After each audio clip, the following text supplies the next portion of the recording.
দু পা ফাঁক করে নিজের কাজ করে দিলাম ছেড়ে কি হবে? তাকাও, আমি আজকে তোমাকে আবার একটা প্রশ্ন করবো। আজকের প্রশ্নটা একদমই ভালো প্রশ্ন, বাজে নয়। তুমি বাজে ভাবো কেন?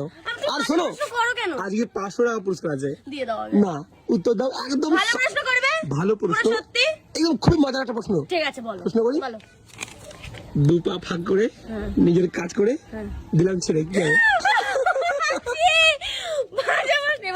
বেশি বাড়াবাড়ি যাচ্ছে, বাজে প্রশ্ন করতে পুরো দু পা ফাঁক করে নিজের কাজ করে দিলাম ছেড়ে কি হবে?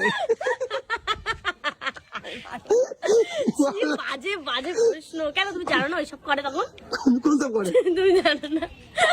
খালি বাজে কোথাও নিজে বাজাতে বলো শুধু। তুমি তো বাজে প্রশ্ন করলে। আরে পানের সঙ্গে খায় না সুপারি, ওই সুপারি কাটা জাতি, জাতিটা টেনে সুপারিটা কেটে ছেড়ে দেয়, সুপারিটা পানটা জাতিটা।